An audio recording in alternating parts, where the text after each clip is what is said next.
Oh, fuck.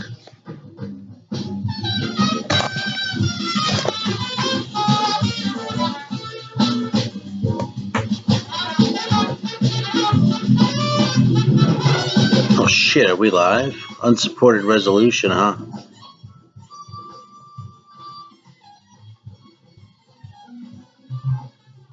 Fuck. Oh, shit, hey, man. Trying to figure this shit out. Is this even coming through, right? The fucking thing is bitching at me about my resolution, so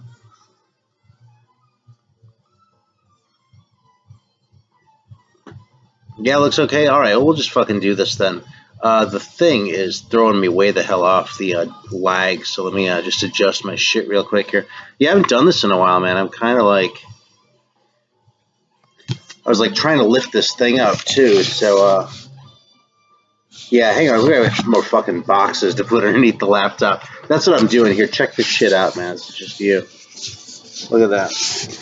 I'm sitting at my coffee table, and right there, just a bunch of fucking record boxes.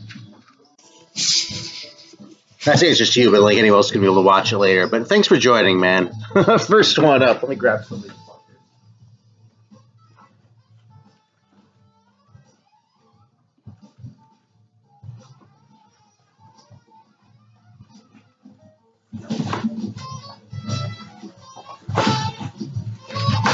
What the hell, right?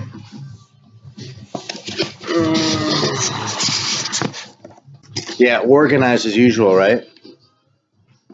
What the hell? All right, how's this? You know, the whole point of this fucking exercise, because I don't particularly mind looking down, is that light glares. And it looks like shit, so I guess we're okay now. So I'm going to drop my fucking laptop. This is my work laptop, too. Wouldn't it be funny if, like, I went to work and I was like, yeah, my laptop is fucked. And they're like, why, did you get it stolen out of your car or something? I'd be like, no, I dropped it fucking streaming. Like a dumbass.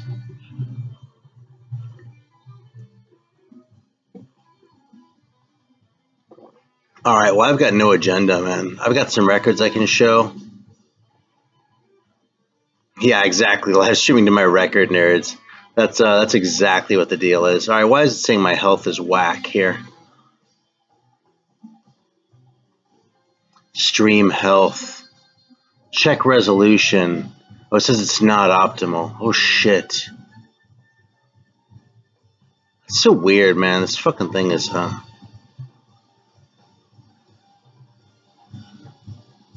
it's a fucking piece of shit. Let me see if I can fix this. Hang on a second. I was expecting this weird-ass resolution.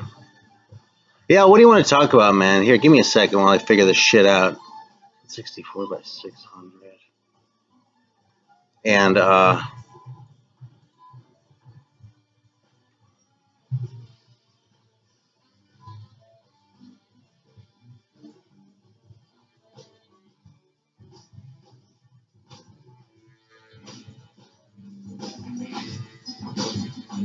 alright, well,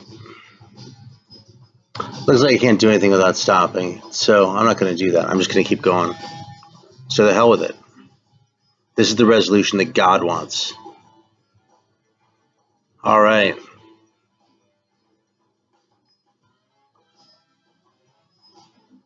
So yeah, I haven't been making a whole lot of videos lately, man. It's kind of been a weird time.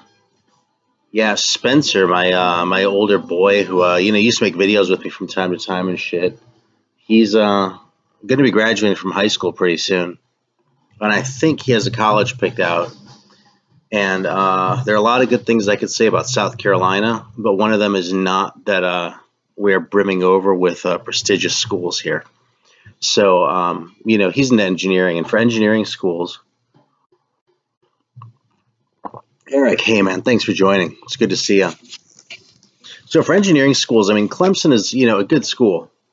It's interesting. It's a historically an agricultural school that was kind of set up to like help the country people get their shit together a little bit, like way back like 150 years ago. And like one of the guys who's behind it was like one of the most notorious racists in South Carolina history too. But it's become this engineering school, and was desegregated by Fritz Hollings, by the way, who was also one of the big guys behind the PMRC. So you know, when those of us who are our age, among the three of us or so who are on here, I think we're pretty close in age. Maybe look back on the PMRC and, you know, I'll see there was actually more Democrats than Republicans. It was old Southern Democrats, and Fritz Hollings was one of them. But when he was governor of South Carolina, he desegregated Clemson. So anyway, oh yeah, so Spencer's going to be going away to school pretty soon, though. So it's funny. It's like a lot of times I'll come home and be like, I should make a video today, but then, you know, I'll start hanging out with Spencer, and it's like, you know, man, it's fucking borrowed time at this point. So there's like True Confessions, a video. Like I should bury this shit like an hour into the stream instead of you know, putting it right at the beginning where fucking any old chode can see it. I switched to live chat too. There we go. So yeah, it's weird. Like I don't feel any older than I did, you know, last month. But it's just the way it is. So yeah, I still like records though. Records are awesome. I've been playing a lot of Dragon Warrior 3. In fact, let's pull a Ground Zero Salem and bust out the Nintendo.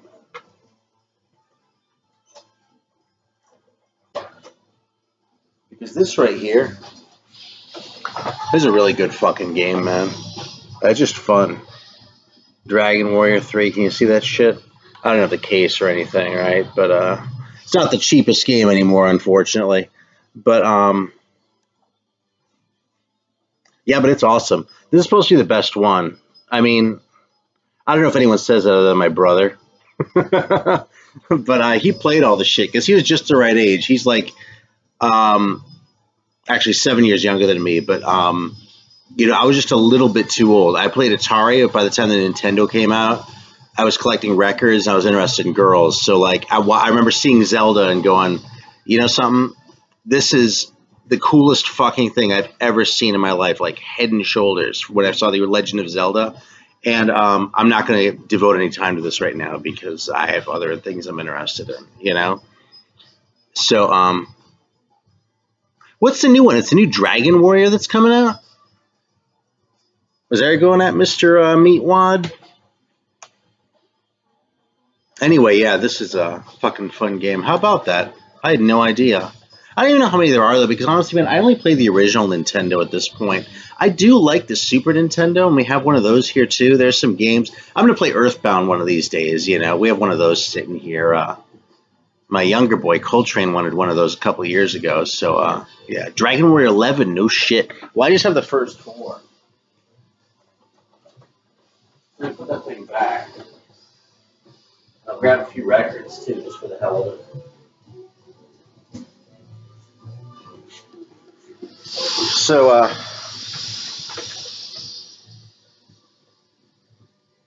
hey, how is Sekiro? This guy I work with was talking about playing that. He said it was like the hardest thing ever. I said, is it like Super Meat Boy or something? He was like, yeah, it's way harder than Super Meat Boy. And I look at that and I go, man, that's too hard for me.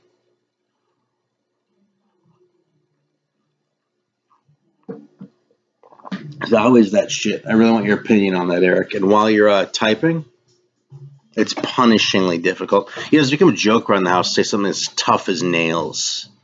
You know, like Coltrane will say, oh, yeah, it's a tough game. I'll say, is it tough as nails? And he goes, yeah, you're a fucker, Dad. Yeah, Dragon Quest 11. I guess my understanding is they were called Dragon Quest in Japan, but Dragon Warrior in the U.S., so I think it really is pretty much interchangeable, but that's interesting. Yeah, Sekiro, that's, if it's PS4, that's kind of newfangled for my taste, but that's interesting, man. It's funny because I kind of pay more attention to, like, what's going on around video. Well, you know something, I'll be honest, man. Fucking,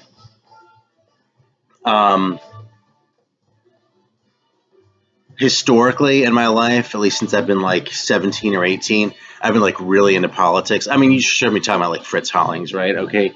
He is like a former senator from South Carolina and shit. And I do think it's kind of good to know who your senators are. But I know who he was before I moved here, you know? So, I found that I'm happier when I pay less attention to that kind of shit. So over the last several years, I made a concerted effort to really kind of wean myself off politics to a large degree. So like when it comes to shit like watch like Jim Sterling and shit like that. Hey, raining on your parade, right on, man. Oh, yeah, fucking Flames of Hell, of course. We'll get to that in a sec. Yeah, so it's like shit like that, or like YouTube drama I geeked out over for a while, which is even like the worst, you know what I mean? Or like left wing guys going after like the anti SJW shitlords. That sort of shit. It's like the same kind of drama that is with politics, except I don't have a stake in it the way I feel like I do with politics. So it's I can just sort of laugh about it and not like feel like affected by it at all, you know. So Roger Ebert wrote a whole thing about how video games can never be art, but Sekiro or any game from software or from software is absolutely proof that video games can be art. I completely agree with you, and H Bomber guy is exactly the kind of guy I'm thinking about. Except he's actually genuinely fucking funny, you know? Hey, this machine kills music. Awesome. Yeah, all's well. Thanks for stopping by. It's a pleasure. Yeah, H Bomber guy. Yeah, Harris, he's good.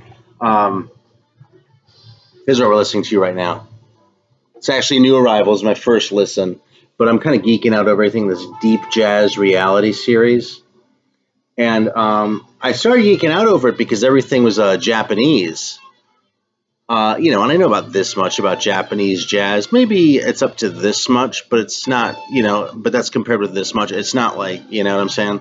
So this is the first one I've bought in the series that is actually a reissue from Imhotep Records out of Harlem, it looks like.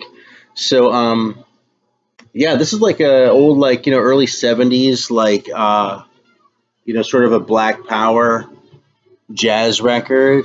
And I love this kind of shit. So I don't know that I'm taking this in all that well while I'm sitting here sort of bullshitting and like entertaining all y'all, but doom jazz? I don't know about doom jazz. I don't think I call this doom jazz. But now that you mention it, that'd be a good video topic, man, is doom jazz. Oh shit, okay, yeah. This machine kills music. I'm not sure what I should call you. That's so long, you know what I mean? Maybe Woody, like Woody Guthrie, because that's the reference, but I can't click a fucking video now. But I'll look at that later, okay, because I am curious. But, yeah, jazz, that would be doom jazz. Yeah, I'm thinking about Harris Bomber guy now. That's funny. What was I going to talk about, too, a second ago? I forgot, man. This is all over the place today.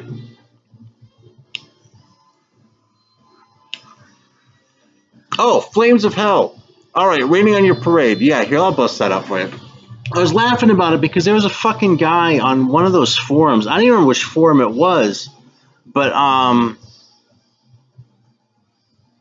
someone like had this thing where like basically it was the sort of like semi-troll account where every time he posted, he's somehow working to brag about his Flames of Hell record, which, I don't know that anyone actually believed he really had because, of course, originals are horrifically rare, and this is a boot that I'm about to show, but I do have one over here, and I could stand to listen to it again, too, so.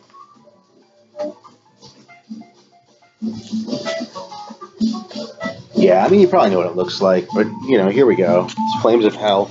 I'm actually going to leave this out because I've been listening to a lot of this kind of, like, shit metal. It's funny. It's like they're probably more complimentary or deferential names, but I've been really into the sort of shit aspect. In fact, I kind of put a few of them away the other day because I was like, man, I've just been listening to too much just plain shit, like a lot of that Colombian stuff, the Medellin stuff, if I'm pronouncing that right, or Medellin.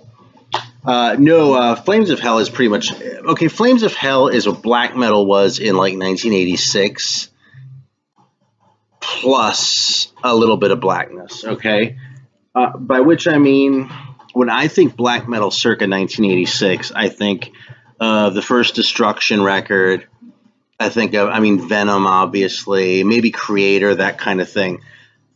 This is more like what Bathory was doing, which was really kind of a step ahead of where those other guys were, but wasn't like fully stylized like it was by the mid 90s. So that's kind of what this is, but it was like a couple of brothers. The playing's really sloppy and kind of shitty.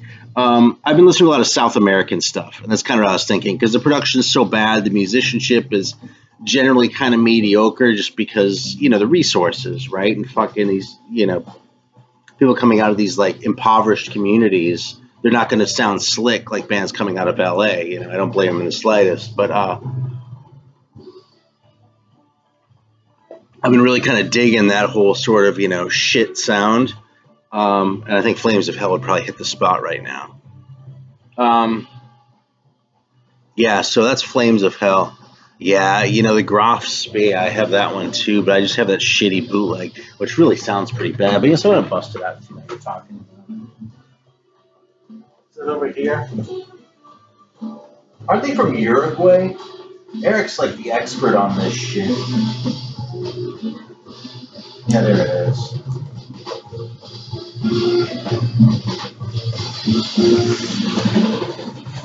Yeah, here's this one. This record really sounds crappy, man. I'd like to see a nice, someone do a nice job of this one. Oh shit, man. Stardew Valley? Well, shit, thanks. You know, Stardew Valley looks like a really good game. I haven't played it, but right on.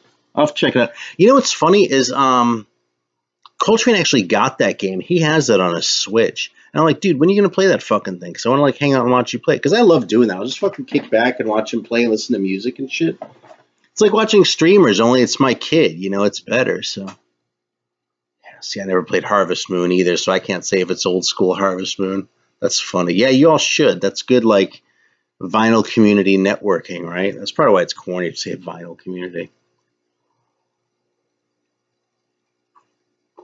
Yeah, anyway, this is yeah, here's my lame dad humor is to like piss my kid off.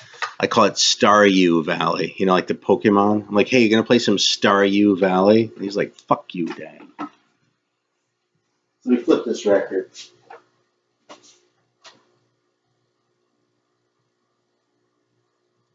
I am digging this record. I'm gonna show one other one too here. No, I'm gonna show a few. Fuck it, let me just grab a few while I'm over here.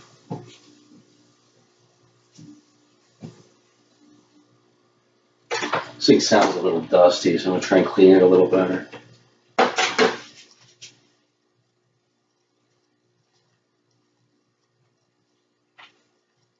All right, here we go.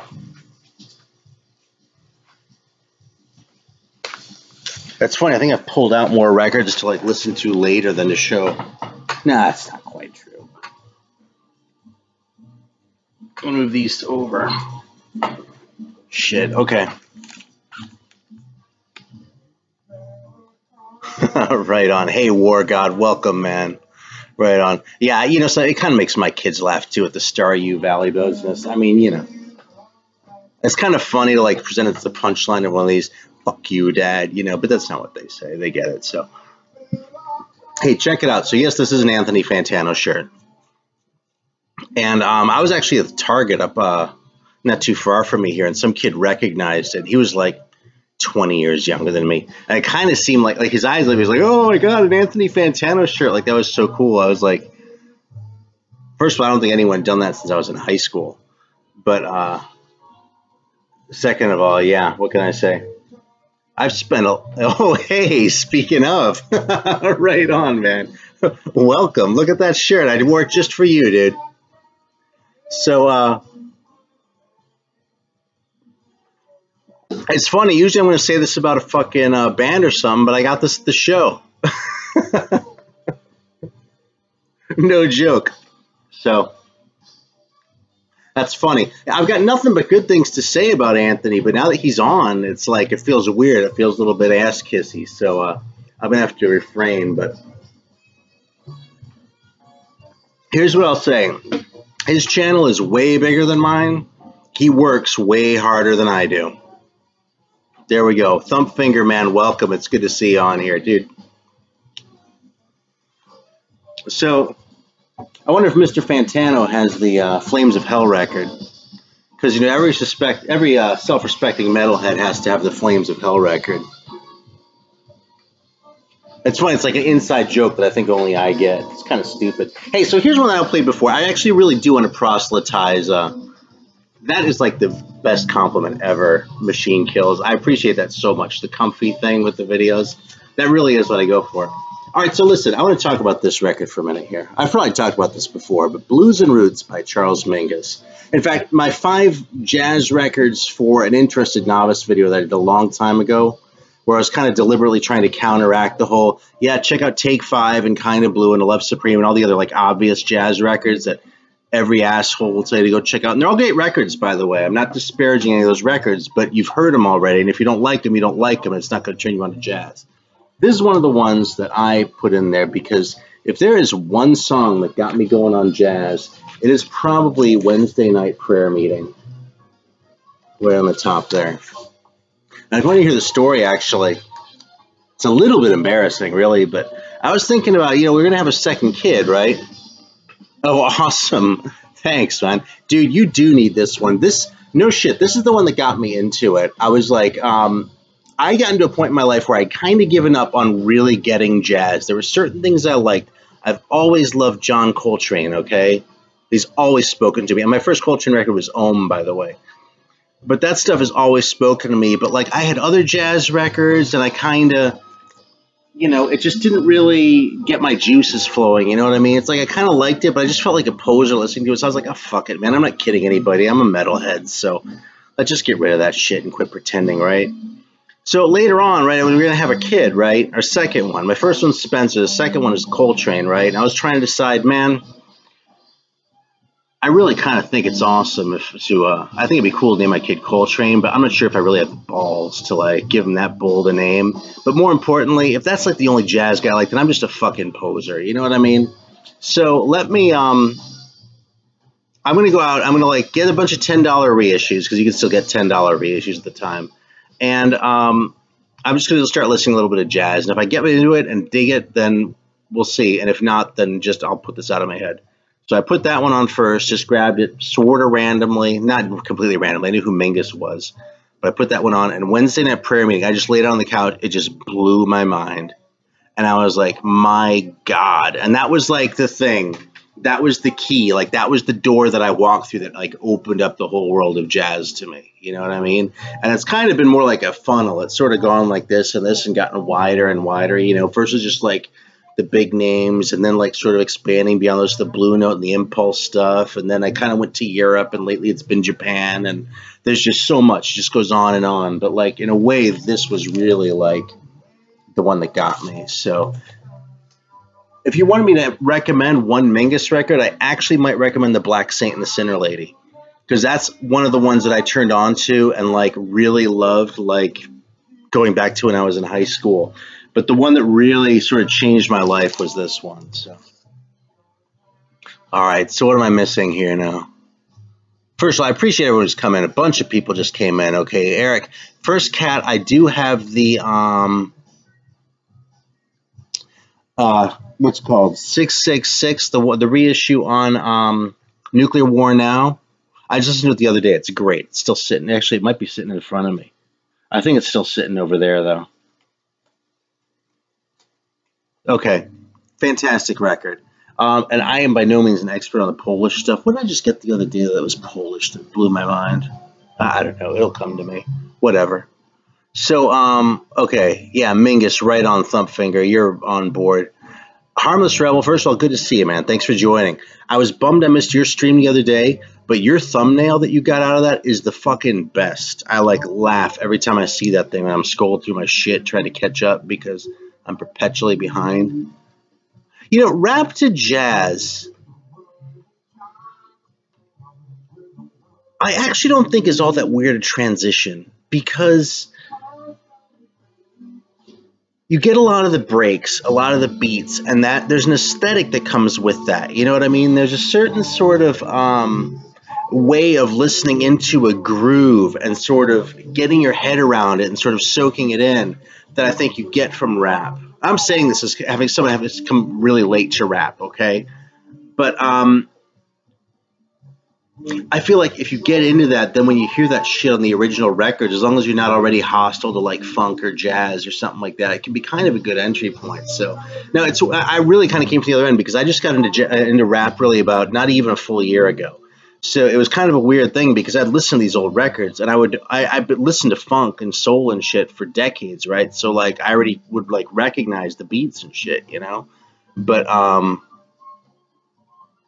it was awesome. It totally made me hear all this shit sort of with fresh ears. So yeah. Hey, so Vinyl Richie, you ate a Polish sausage, man? Was there a glory hole involved? I definitely think it's true about things clicking at certain times. You know, I can see the Miles Davis album covers getting you into jazz. I'll tell you, they lured me in too. This is Vinyl Richie's comment too. If someone's watching this later, but I mean, there were some that I got early on for that reason, but there were some that disappointed me. Like one of the first ones I got was Water Babies. I remember, God, I found it at the Daystar Boutique in Lakewood, Ohio for $2, and I was hoping it would be like some great funk record because of the cover, but it really kind of wasn't. You know, it was kind of more like a jazz record, which now I would probably listen to and go, "This is great," but back then I was not ready. So, but on the other, yeah, see, there you go. Richie's saying Water Baby sucks. I mean, again, I might appreciate it more now. On the other hand, I do tend to think that, you know, a lot of the times the shit that ends up on the cutting room floor ends there up there for a reason, which is why I don't tend to like bonus tracks or outtakes and things like that. But, you know, sometimes it's great, too. If you're talking to someone like John Coltrane, you know, actually, you know, something on that note, I've been listening to a lot of Coltrane. Diggable Planets does use a lot of jazz stuff, Mr. Thumpfinger. But I got to say, I got a copy of the one that was really big when I was working at the record store. And I didn't like it very much. I just thought it was corny and it kind of sounded like a pop record. So maybe that was the wrong one, or maybe it just wasn't the right time, but I didn't think very much of it. You know who else I didn't like very much was Digital Underground. Like, there's that Humpty Dance shit, and I was like, because I kind of just went back. I mean, some of you probably remember, I went back and just like went, okay, what are the classics, the important records? And, you know, I went and checked some of those out, and so I kind of just got them based on what I remembered selling kids when I was working in the record store in the early 90s. And Diggable Planets was one of them, right? And I just thought the record was boring, man. Like, the hit was kind of cool, but I didn't think there was any substance. It's like just bones and no meat, you know? So, all right, listen. Machine Kills. If you're listening for stuff, here, I'm actually going to pull out another fucking record. Okay, goddamn, man. Up and down, hang on. Maybe I'll put this on next.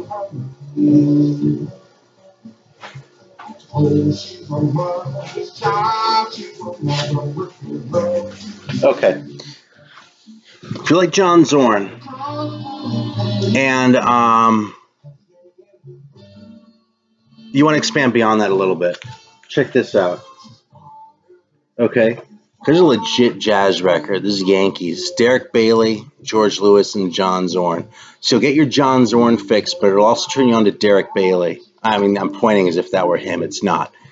But Derek Bailey plays guitar like I swear nobody else I've ever heard in my life. It's a really weird fucking style, okay? Lots of staccato, like, runs, and just, I mean, it sounds really chaotic, but it coheres, you know what I mean? But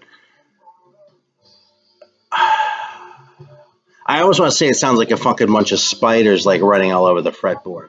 It's insane. It's like a really fucking crazy style, but that and you know, again, you got your Zorn going, and George Lewis is playing trombones, so you got your weird instrumentation, which I'm kind of a sucker for too. It's a very cool record. I kind of came from the Derek Bailey angle, and this brought me back over to John Zorn, so I was sort of going the other direction. But yeah, it's very cool, and Derek Bailey was involved in all sorts of cool shit too. He made a couple great records with Evan Parker, the saxophonist. So, like that Topology of the Lungs, I think is a great record. So anyway, there's that. Al Di Meola, you know something, man? Al Di Meola, I was prejudiced against for years and years because that guy was such a fucking cornball. You look at those record covers, man, like the one where like he's like, what was the one? It's like from 77 or 78 where like he has like some like gypsy girl over by the piano or something that just looks like, you know, late 70s, like corny and like vaguely sexist, maybe even. But I actually heard part of that recently, and I was like, I can't believe how good this record is, you know. Yeah.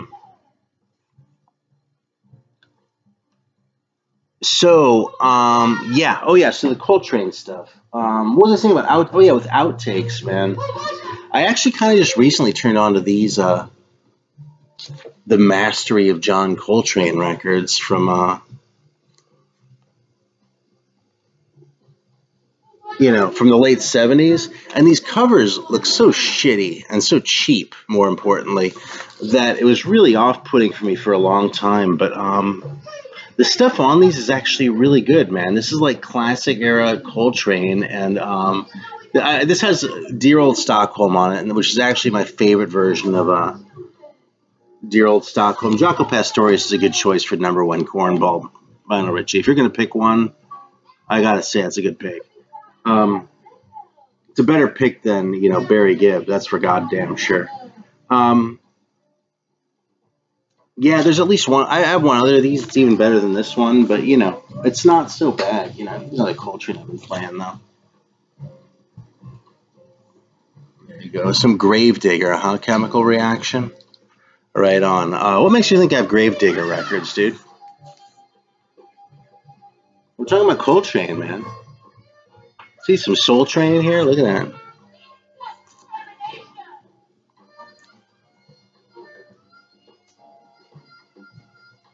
Yeah, so Jaco Pastorius being a dick, that's an interesting line of discussion to open up. I actually don't know very much about Jaco Pastorius. I did watch that documentary or whatever it was on, what was it, fucking Amazon or something like that, whatever it was, streaming thing. And I was definitely left with the impression, see, I don't know if I would have said a dick. He did some dick shit. I kind of thought he was more of a chode than a dick. Maybe it was Netflix. Thanks, War God. Like, he did really shitty things, like dickish things.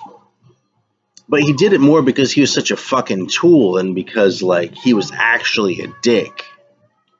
It sort of seemed. But maybe I'm splitting hairs here, Miles and Coltrane final tour album from last year. No.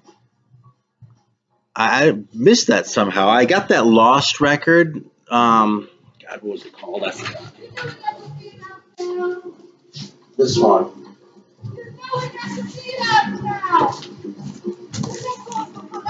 And I'll be honest, I thought this was a little bit disappointing. I mean, my expectation was sort of set by some of the reviews that I had read. But, I mean, it sounded like a very good session from the early 60s, with the classic Coltrane quartet. But it didn't really sound like it was breaking any particularly new ground or anything else. And I mean, you can't break new ground every session. I understand that. But, you hope it's going to be something really special. I mean, here's a contrast, okay? Let me get a fucking drink.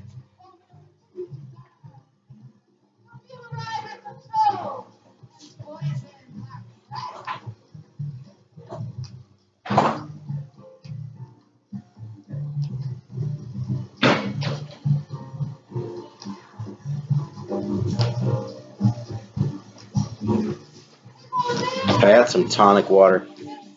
I don't drink this kind of shit too often because I'm kind of enough of a fatty anyway. But look at this, man. Fever Tree Indian tonic water. So, yeah, okay. Him not having a shirt on, Richie, yeah, that's pretty tool-tastic. Fuck that guy. Okay, and as far as RSD stuff, the only thing I am interested in this time around, I'm not going to tell you because I want to make sure I get it first. No, I'm just fucking around. There's a Herbie Hancock record that's coming out that only came out in Japan. And I think it's actually a solo piano record. So the truth is I'm not super excited about it. But I'm enough of a Herbie Hancock fan that I kind of have to...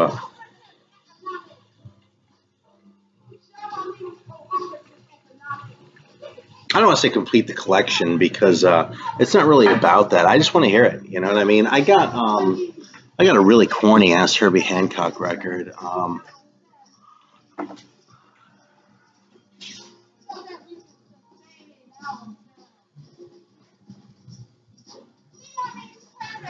Yeah, I grabbed this thing when I was up on Long Island. You know, honestly, like $3-4.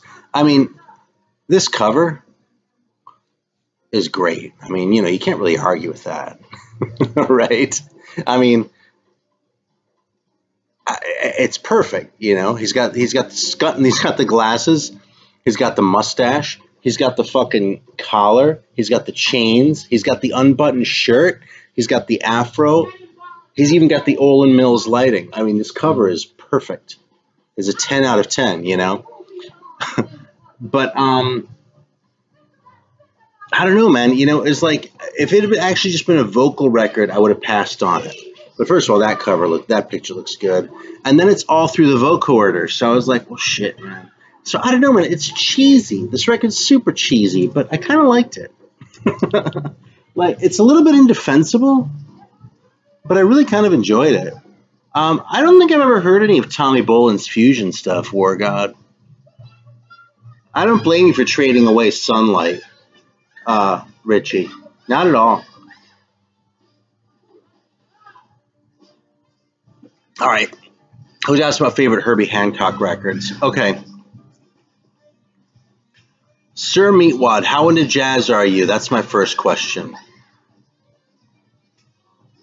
Okay, because I think Eric Bauer might have just brought it up. Yeah, see, I'm a sucker for vocoder too. That's the thing, like anything like that. Stevie Wonder, man, all over it, you know. That synth record, it's Future Shock.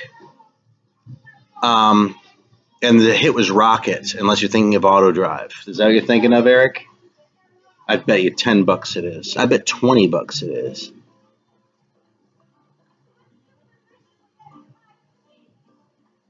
With those Godly and Cream videos. Anyway, yeah, Rocket, there you go. I got that when I was fucking 11 years old. I bought that on tape. I was like, how the fuck are there only 6 songs on an LP? It's a full length. So, that record, I wrote it off for a long time when I was into jazz because it was too, like, electronic and it was basically a pop record and all that other shit.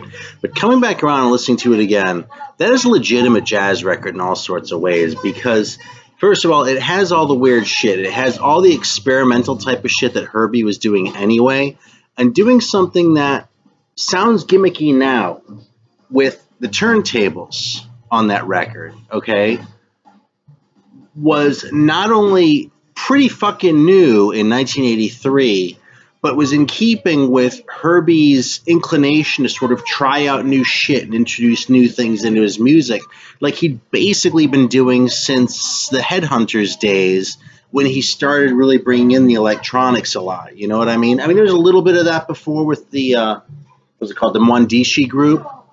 But, you know, I think it was really the Headhunters group where, you know, he started bringing that shit out. So Future Shock is definitely a sort of a late incarnation of that, but it's more accessible than it's an easier listen than some of the more sort of deep jazz ones, and I think it's a valid statement. I actually really like that record. I really do. So yeah, tribute video. So, okay, if that's where you're coming from, Sir Meatwad,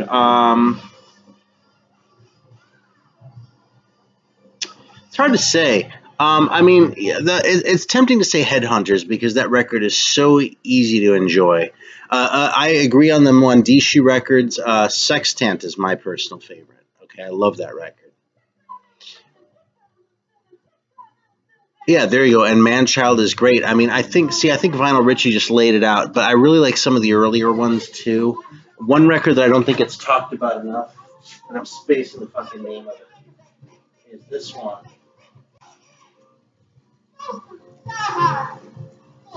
Hey, what about Thrust, man? You didn't mention that one.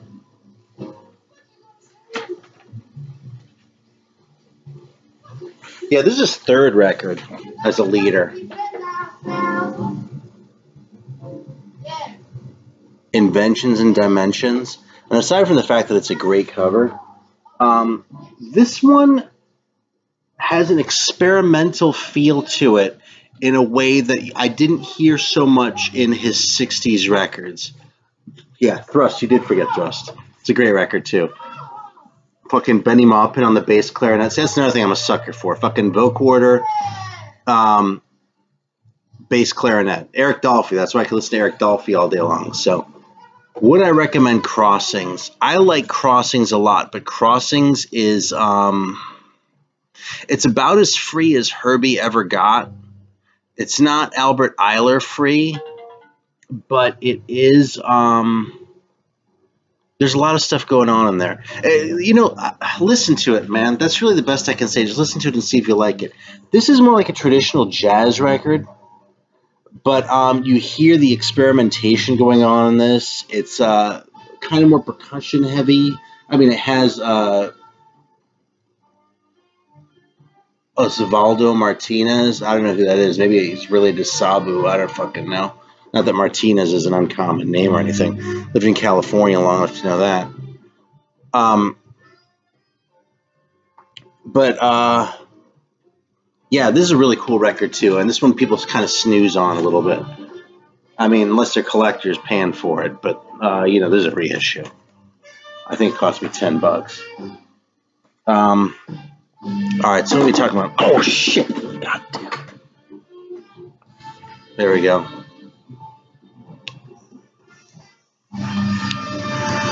Machine Kills. I'm not surprised you'd like the free stuff. Not at all. In fact, I might say that you should go check out like Albert Eiler, like Bells or something like that. Except that I would probably look for something more electronic than that, which would lead me to what's a weirdo electronic one? I'll think of something.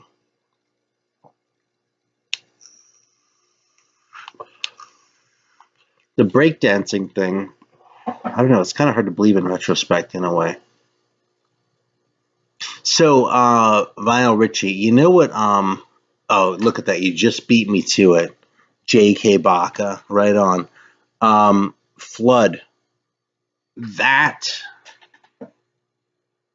for just like pure, like straight up listening pleasure, for a record to just sort of throw on and not stress about and just really enjoy it, whether I want to really listen into it or just sort of have something on while I'm cooking dinner or something like that.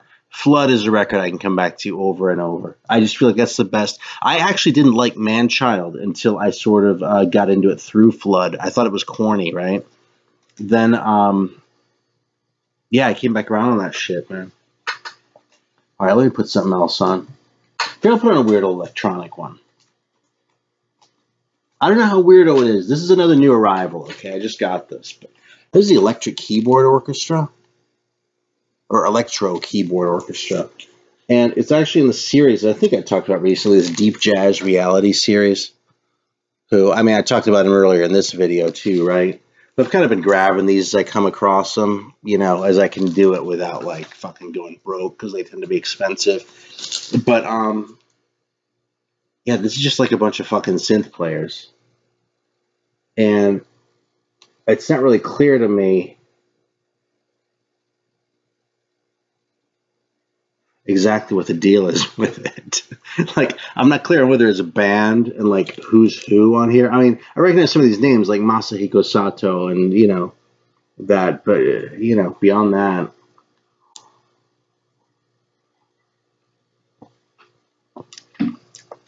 Workout. I did see your comment about Illinois Speed Press. I'll tell you something. I'm actually more inclined to check it out since you said it didn't sound very Skinneredy. Because the fact is, I really liked Skynyrd for about 10 minutes. Prior to that, I hated them. Now I kind of feel like, yeah, they're fine, but they don't really rock my world. And I kind of don't give a shit about them particularly. So, if it's kind of more rockin' and more psyche than that, but it has a little taste, a little twinge of that, maybe just a wee bit, that sounds like a record I might really want to hear. I saw one of those not too long ago, too. Maybe I didn't get it because I haven't been listening to much straight rock stuff, you know. I've been listening to metal and I've been listening to jazz. Mostly 70s jazz, but, you know, a couple breaks. A lot of metal, though, the last few weeks. Today it's been all jazz, though. All right, what else do we have to show here?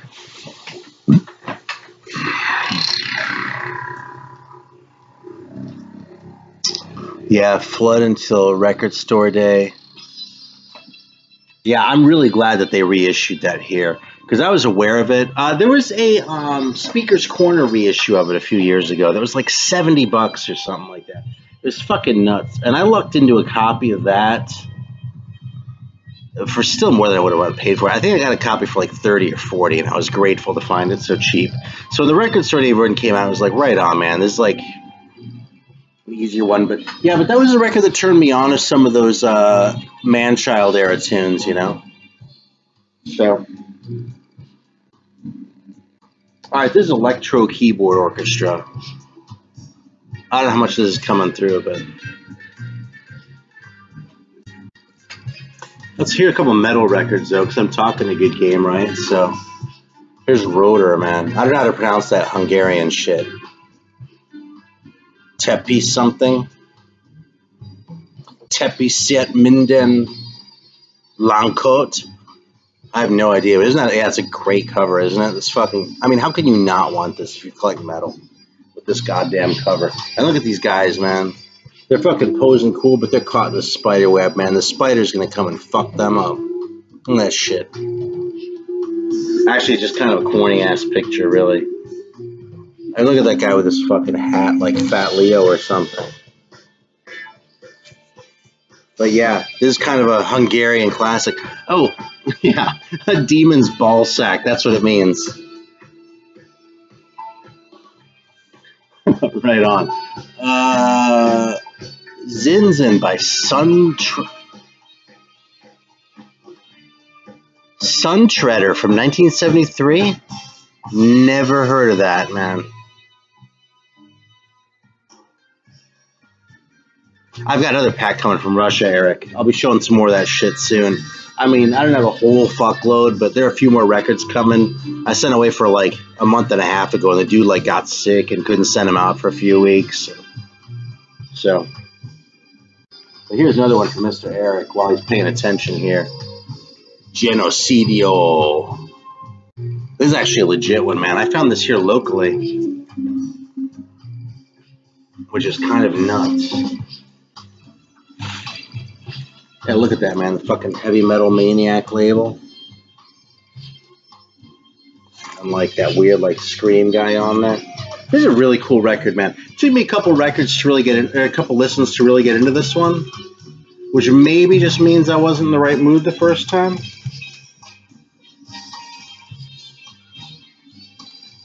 But hey, yeah, I can't believe the Genocidio scored. It was $20. I was like, oh, it's $20. It's got to be a reissue. I pulled it out. I was like, that looks like the original label, man. I'm not an expert on South American shit, but I'm pretty sure it's a South American label. So, yeah, I would have been the fucking Black Vomit reissue. I'd have been all over that. I just grabbed the, oh, that's that Blasphemia one that I showed you, Eric, in that other group. All right, Melvin Arone. Some stuff as far as jazz with synths. The Cornet is Coming is pretty cool. I got to be honest, man. I don't know any of the shit that you're talking about, so I'm going to have to, like, come back and, like, reread the chat and look for some of the shit. Because I'm seriously ignorant. Yeah, this is... I think this might be my only original South American record, though, man. I did see a copy when I was in Cleveland last fall, and I was talking. I'm glad you like the Yankees record.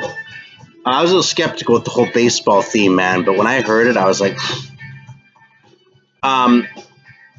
yeah, when I was in Cleveland at the place, the old record store where I used to work, which is completely different. I mean, they even remodeled the whole thing. The only thing that's the same is the location. I think the front door is the same. Anyway, they had a copy of Inri on the wall, the sarcophago, but they wanted $150 for it, and I thought about it. I was like, man, I don't need it that bad. Fuck this shit. So instead, I went to a different shop and got a reissue of the Numbskull record, which is another one that Mr. Eric Bauer turned me on to. That fucker, it's funny, he's probably turned me on to more records than any other single person. So, yeah, I'm not going to get an original Graf Spee. You know, I wouldn't do a nice job of that, though. And same thing with those Parabellum records. Because I don't know what the fucking deal is, why you can't get those, you know. There's that reissue that came out a few years ago where someone put the two together. What's Un Nuevo Mundo por las Cucarachas, I think it's called. I don't know, my endings aren't going to be right in Spanish, but A New World for the Cockroaches. Denovali. Okay, thanks for the tip on that. But yeah, that one too, man. I mean, someone just posted some of those on eBay. I just happened to look, $1,000 each they want. I mean, maybe they're worth that, but I'm not going to pay it, you know. I'm not in that business anymore, you know. There was a time when there were certain things I chased down, but I have as many of those as I want now, you know. So this is, I've shown this before, but this is one of my very favorite South American records, man. First of all, the cover is so perfect. Yeah, Numbskull, what nemesis? Oh, I know what you're talking about. Hang on. Yeah, wait, I was talking about Numbskull. Hang on a sec, let me finish showing this Mystifier record. This record is so fucking good. That's right. It's so funny though, because look at those fucking people like dancing around the fucking beheaded Jesus. And like the best part, this is the real masterstroke, is the fucking goat sitting right there on the throne. And the art's so cheesy. I love this shit, man, you know. Hang on, let me pull something out for Eric here.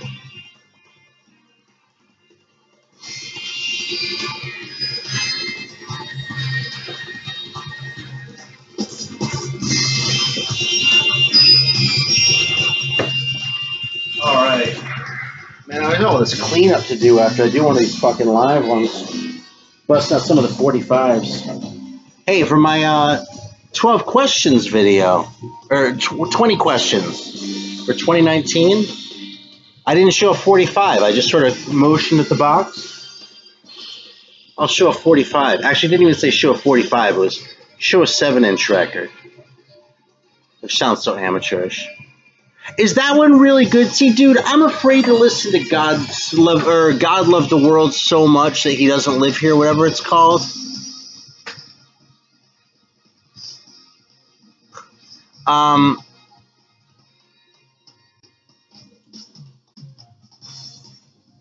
Yeah, I don't know, man. Oh, okay. I'm going to trust you, dude, because you've been right so many times. I've got to fucking do it. But, see, when a band, this is probably this fucked up psychological thing.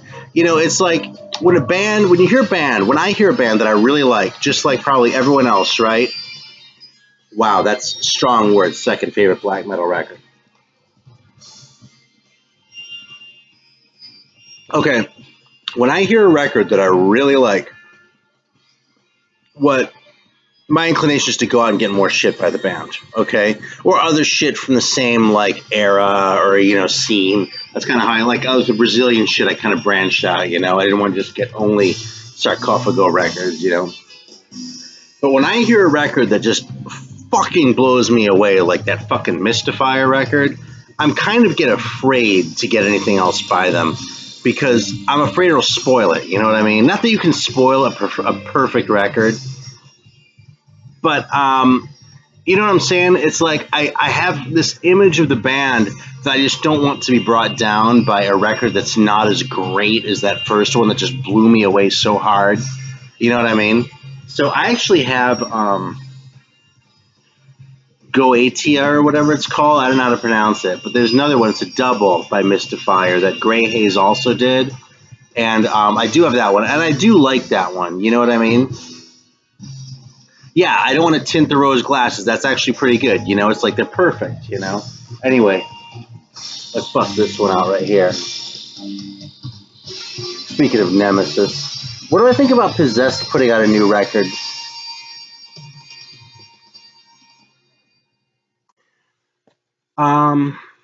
Okay, the short answer is I don't really have an opinion. Okay, I don't want to be. I do like Goetia, you know what I mean? But it's yeah, that's Eric. With Possessed, it seems weird because that band has changed so much. You know what I mean? But fundamentally, with these old bands coming back and making new records, on the one hand, I kind of want to go, come on, guys, it's way after the fact. You know, let it go, retire with grace. On the other hand, some of these guys have been making really good records.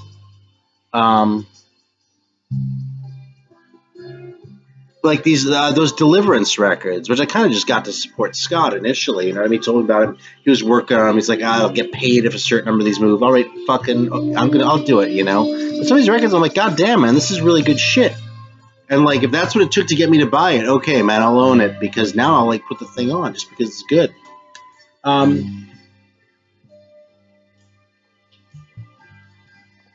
So I don't want to take that away from a band if they're good. On the other hand, I think it would be really sad for Possessed to put out a mediocre to crappy record. Hey, Nate, welcome, man. Because with Possessed, I mean, they made 3 records back then, right?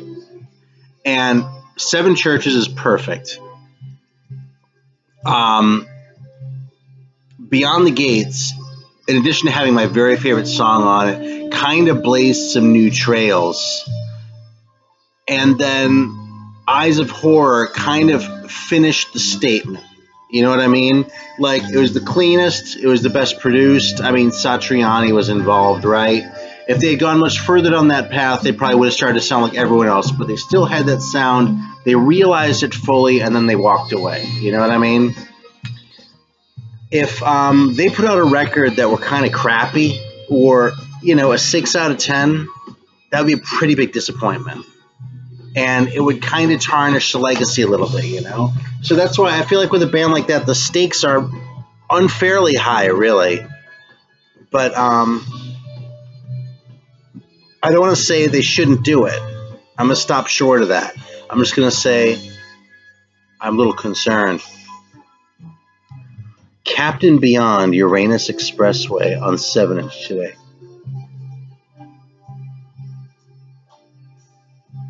Yeah, the new Satan, I've heard that stuff's really good. I haven't heard that either. But, you know, so I was never the biggest Satan fan anyway, to be honest. I love the early shit with Trev Robinson, I think. The Kiss of Death 45 and the other 2 songs are on Rock's Caliber. I think those songs are... Each one of those songs is a 10 out of 10. It took me a long time to warm up to Court in the Act. And I like it, but I still wouldn't say I think it's, you know, tremendous, like an essential document of the new wave of British heavy metal or anything else, you know. So I believe you, but I'm not the right person to judge that about the new Satan.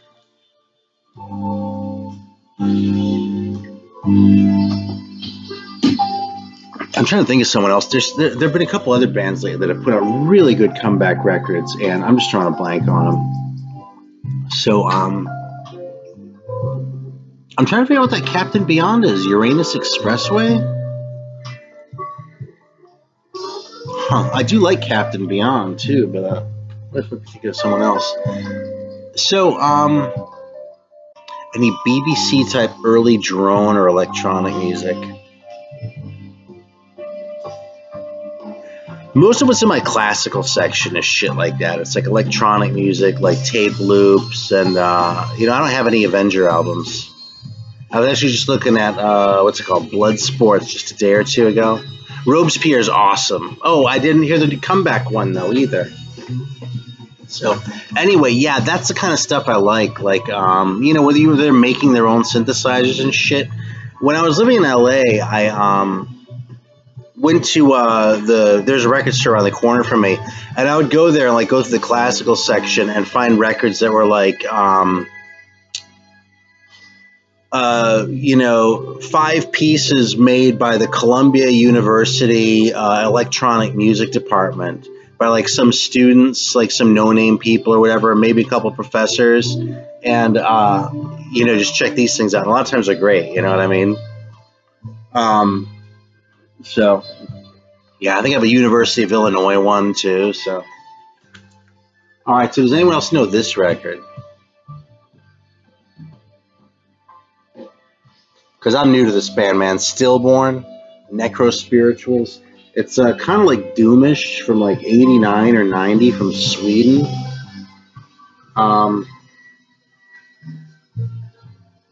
It's great, man. I might put this on next, but I'm kind of listening. See, this is so corny, man.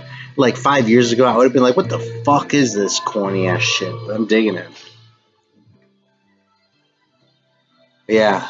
Kind of a doomy vibe, man. Weird record. Kind of it's a gothy type singer, but to say gothy is misleading. I really just mean that he sings like in sort of a baritone tessitura as opposed to like a tenor, you know what I mean?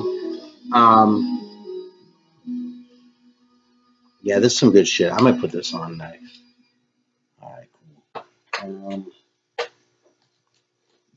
Fuck, here's another one for Eric. There's another band that I'm just trying to start, and I'm just starting to get my head around.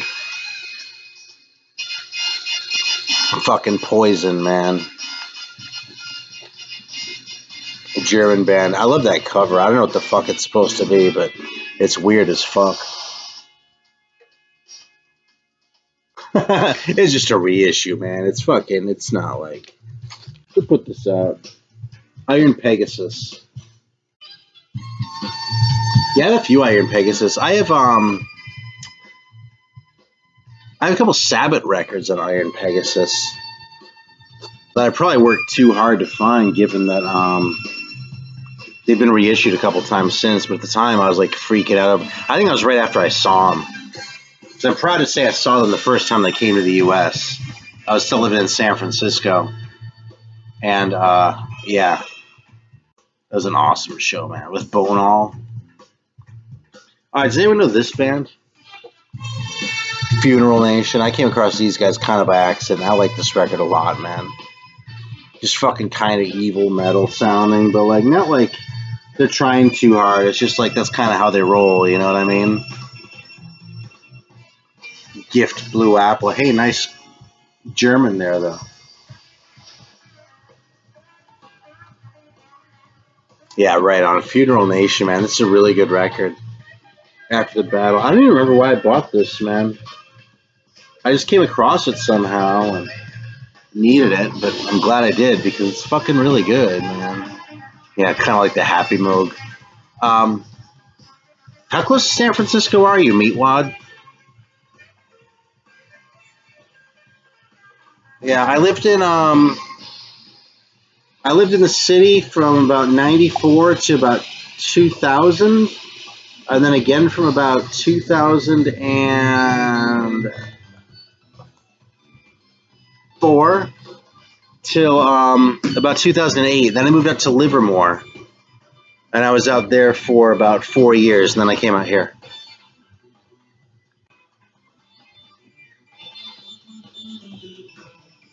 Alameda, right? You know, I don't know if I've ever been to Alameda. Oh, no, that's not true. I worked for a company.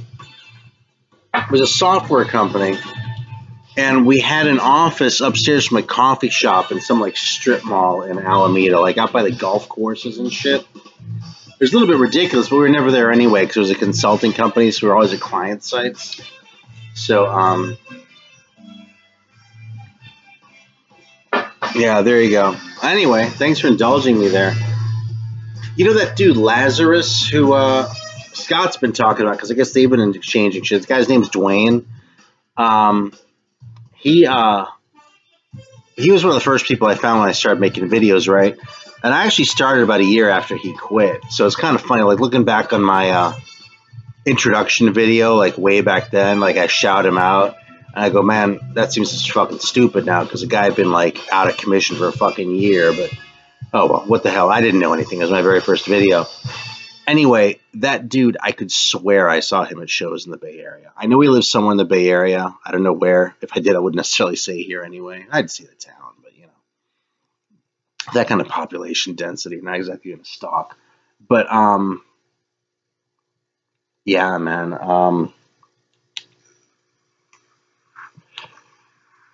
I went to a lot of shows in the city. I went to a couple in the East Bay, but you know, like you know, in Oakland, but mostly in the city. And you know, it's a small enough area that if you go to a lot of metal shows, you start seeing a lot of the same people, you know. So I could swear I saw that fucking guy around. I don't know that we ever actually crossed paths, you know.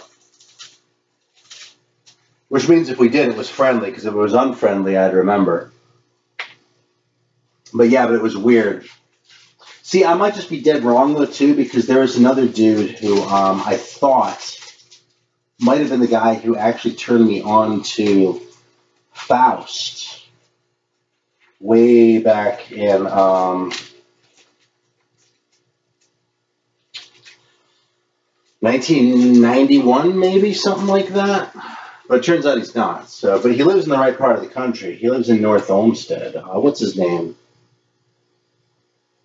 Bill's Box of Sound. If you ever the Grown Man Record Night chat on Friday nights, he turns up there sometimes. But yeah, I just came out and asked the dude, because he's in North Olmsted, and there was a regular at the record store in Lakewood, which is where I was working when I was in Cleveland. And I just discovered Can, and this guy was like, you know, Faust? And I didn't, so he made me a tape and brought it in. And there was some Cluster on there, too, and Punishment of Luxury, so that's how that was my first introduction to that shit.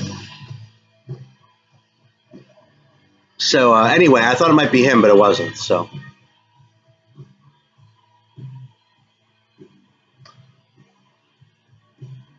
Yeah, Machine Kills, you are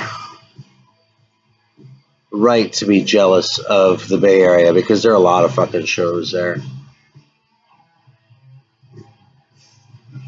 I'm curious where the place even colder than Massachusetts is, if you don't mind.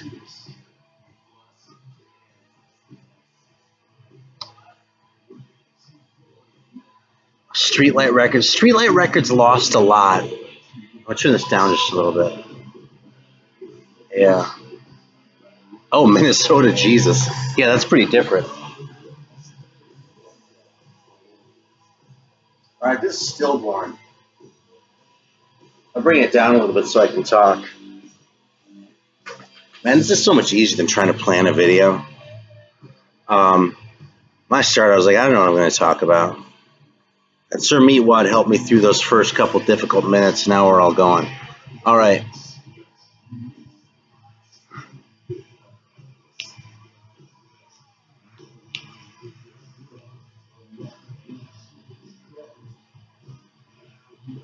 $35 in Michigan. That's, you know, so I think it's tragic that the Cool Tour skipped Detroit. That's not right, man. All right, what was the best band I saw live that I never heard before seeing them? Mr. Chemical Reaction says, okay, the band I think of with this initially is St. Vitus, because I didn't think much of St. Vitus. I'd heard St. Vitus several times over the years. Didn't really do all that much for me. I mean, I kind of appreciated what they were doing on some level, but it didn't really click. I saw them at, I want to say Slim's in San Francisco, and I thought they were fucking great. They just blew my mind. After I got out of there, I listened to like the one or two that I had, and they just sounded fantastic to me. So I like ran out and I called SST on the phone. I was like asking about the ones that like weren't on their website and shit, if they were coming, and just geeking out. And I bought like everything. and listened to him like a lot, you know. I fucking went absolutely ape shit for St. Vitus. But that's not my answer. My answer, let me grab this because it's probably a band you haven't heard of because I don't think they ever went anywhere.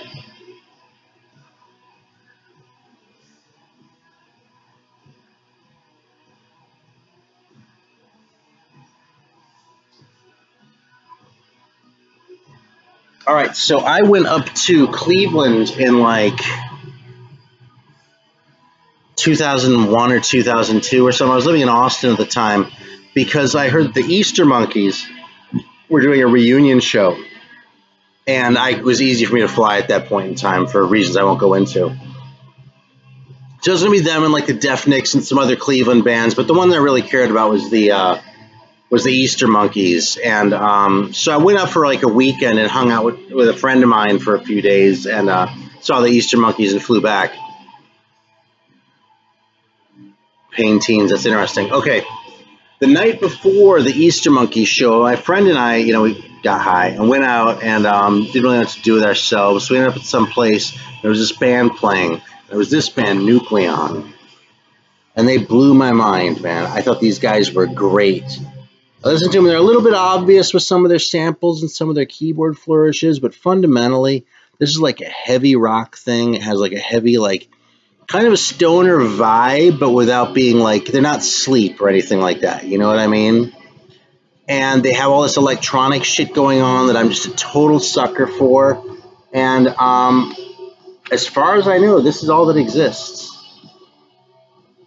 So when I got rid of all my CDs, I had about 500 CDs at one point, maybe 6. I now have about 10 CDs. And this is one of the ones. And I still play this from time to time, too, although it's funny because I have to, like, figure it out. So, yeah, recorded in 98. They thank Destructor. Speaking of bands that did comebacks, didn't they do one? So, yeah, let me pull this out so you can see it, because I don't mind hyping these guys a little bit.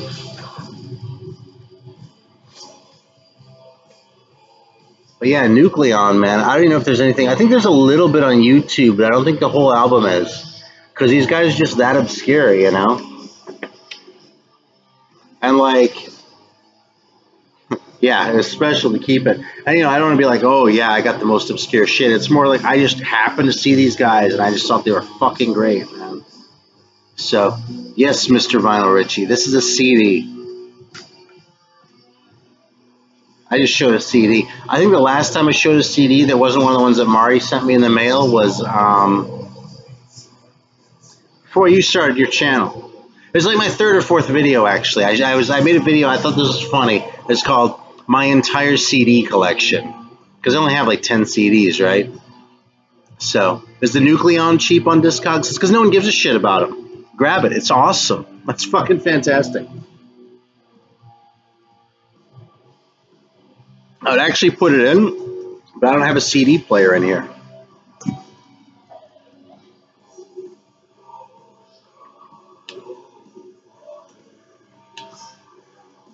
Eric, you had never heard Slough-Egg before you saw him for the first time?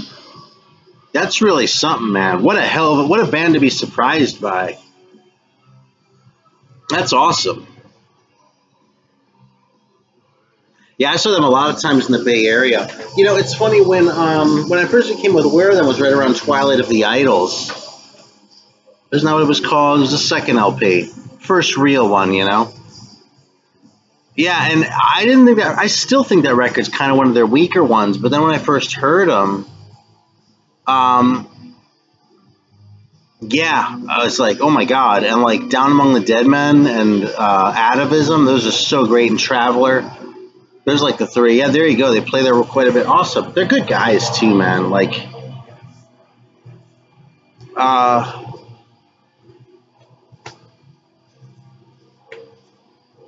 yeah, I saw them when they were touring on Hard World. Although I don't know if it counts as a tour if it's their home base. I know Angelo lived in Monterey, so he'd have to drive up if they were playing a show. And I saw him at the bottom of the hill, though. So, yeah, Slough-Egg is fantastic, though. I mean, I have no reason to believe they don't still have it. It's been a while. They're a little older. Last time I saw him, the dude was like I can't remember his name. Mike something, I think it is. He was losing a little more of his hair, but yeah. So what else? You know what's funny? I pulled out some records to show. I've gotten through like half of them. No, it's most of them. But I kind of grabbed these at random. I didn't have anything else to talk about, so I'm trying to think.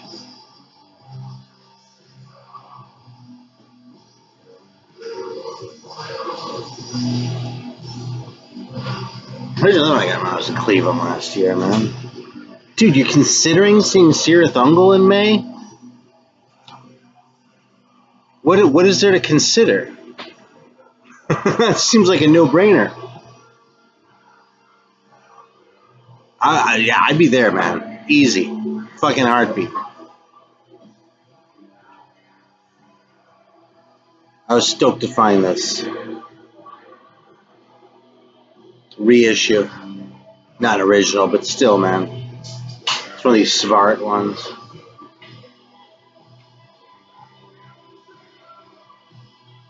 It's interesting that Eric hates shows anymore. I can kind of see that, though, you know. I went and saw... See, I live in Charleston, South Carolina, man.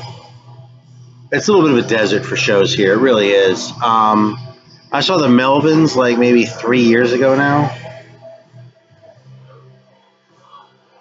And then a couple months ago, I saw Coheed and Cambria, which is not my usual fare, but they were good, man. I mean, you know, it's still not my usual fare, but they were a good band. They were tight. You know, they played well. The songs were good. They you know, they did their best to give the audience their money's worth. You know, they're a good band. I mean, just on all the levels you would evaluate a band by, they did right. I was like looking to see if I have any interesting 45s here to show. There's a Vardis one I didn't even know I had. It says guaranteed no overdubs, and there's a cover of Jeepster. The Melvins were a great live. Yeah, see, I'm noticing the people who seriously think about going to shows are people who live in areas with a lot of shows. So let me tell you, you're spoiled. And I was spoiled for a long time too, so you know, any judgment contained in that statement, I'm passing on myself just as much as I'm passing on anyone else. I look back and I go, man, why the fuck didn't I go to that show? But I also went to a lot of great shows too, so, you know, it's like... one of those things. This is a pretty cool one. I think I've shown this a couple times before, but that's showing up what that is. It's a fucking Pentagram 45. Living in a ram's head.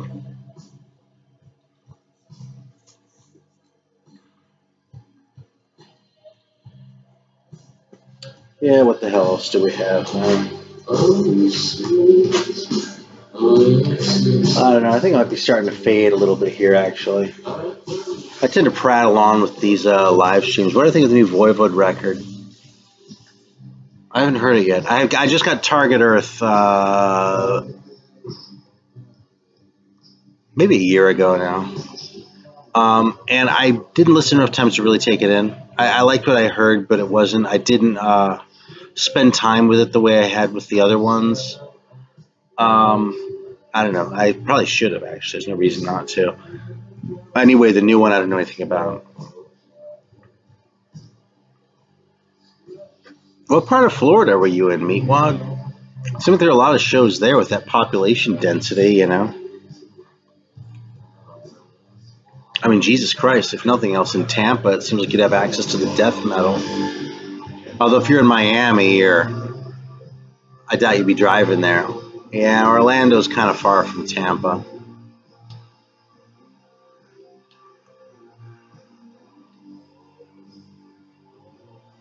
So, you know, it's funny.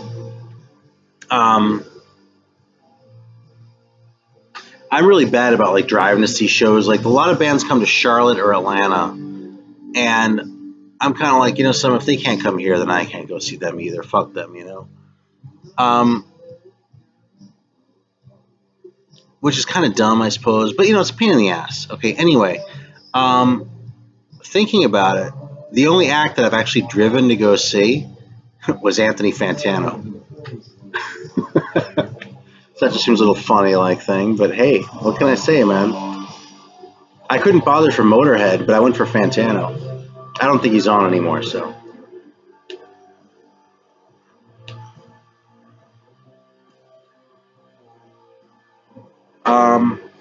I was going to go to Demolich when they were touring here. They were playing in Atlanta, and they were supposed to play a show in Fayetteville, North Carolina, which is kind of a weird place to be playing. So I was like, yeah, I'll go to Fayetteville. I don't want to deal with Atlanta, but I'll go to Fayetteville to go see a fucking show. It just seems like such a weird thing to do. But, yeah. I do have those Pentagram records.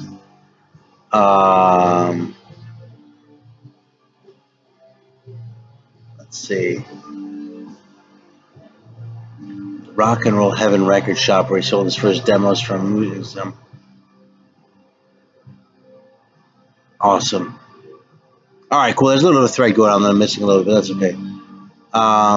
Not many bothered traveling to see Motorhead. Yeah, you know something. They traveled so much. There's kind of not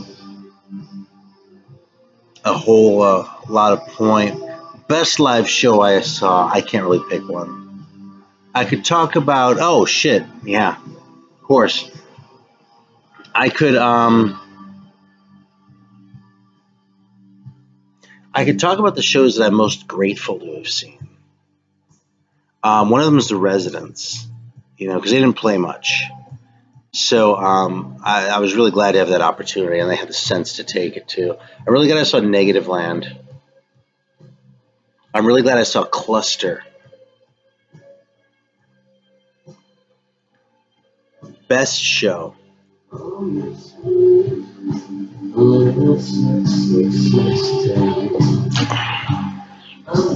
very first show I ever went to was Deep Purple. It was on their last tour with the classic lineup in early 1987 when I was a wee lad of 13 or 14. That's awesome about Sepultura. And Vinyl Richie, I know you've been to a fuckload of shows. But yeah, I mean, given that Deep Purple was basically my favorite band. Good morning, Steve. Right on. Given that Deep Purple was basically my favorite band, and I got to see them before they started dealing with like Steve Morse and all that shit, like, you know, and when John Lord was still alive and all that, that might be it, you know.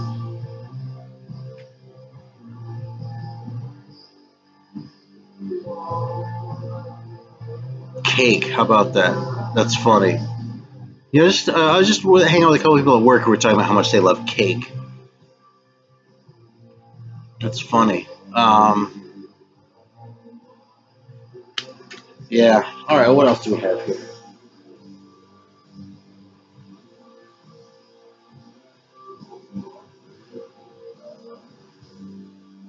Yeah. All right. Yeah, I think I'm burning out a little bit, so I think I'm going to call it. It's almost an hour and a half. I really appreciate everyone tuning in. I was kind of wondering. I was like, starting at 1 in the morning. How many people are going to join? Oh, fucking hell, man. I'm doing something weird with this. It's messing with me. This thing beefed? No. Okay.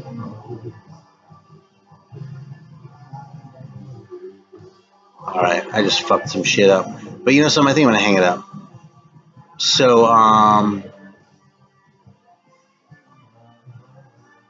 yeah. So I go, God damn it, hang on a second, man. I at least want to fucking...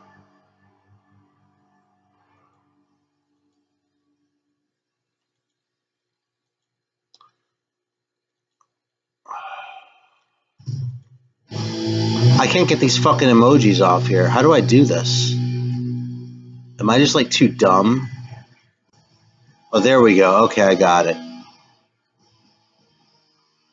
Stooges tribute to Ron Ashton. All right, cool. All right. Thanks for joining. Again, I really do appreciate it. And yeah, let me kill this thing. Thanks again for joining. Where's the fucking stop button?